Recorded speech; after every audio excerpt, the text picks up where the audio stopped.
Hello Minglaba and welcome back food lovers. Today I want to talk to you about an ingredient that's ubiquitous to the Burmese kitchen.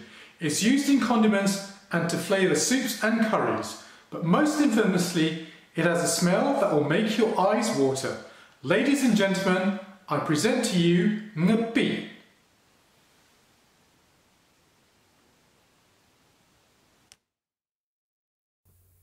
This ingredient, spelt Ngapi in English, is pronounced Ngapi in Burmese.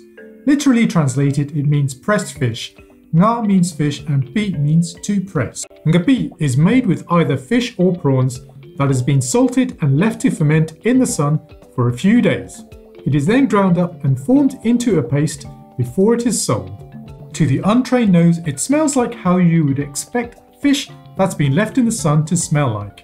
However, to your average Burmese person who's been brought up on the stuff, it would invoke an almost Pavlovian response and trigger their appetite.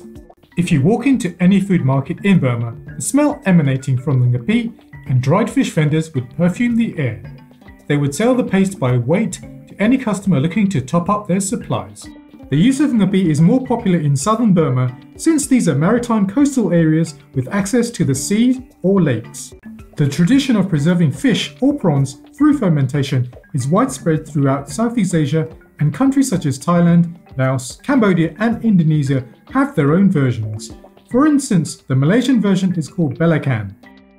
So how do you cook with Ngapi? As well as adding small amounts to curries and soups to flavour them, it is an essential ingredient of a side dish called Ngapi jo. Ngapi jo is an accompaniment to rice made with onions, dried shrimp, ginger, garlic and chilies, and fried to perfection until it is dry and crisp. You can use it to top curries, as a side to rice, or even as a sandwich filling accompanied with sliced cucumber and onion. Another dish made from Ngapi that you'll find on every Burmese table is a condiment/dipping sauce called Ngapi. Ngapi is made by boiling Ngapi and adding other ingredients such as chilies and garlic to the sauce. It is then served in a bowl and brought to the table along with what Burmese people call dolsiya, which are slices of vegetables or green mangoes to be dipped into the sauce. Imagine, if you will, the Burmese version of hummus and vegetables. So that's my brief outline of what Ngapi is. It is essentially the cornerstone ingredient of the Burmese kitchen, say as much as tomato sauce is the cornerstone of the Italian kitchen. Thanks for watching the video, guys. If you would like to know of a recipe that uses Ngapi, I will leave a link in the description below and also on the top right hand corner. See you next time!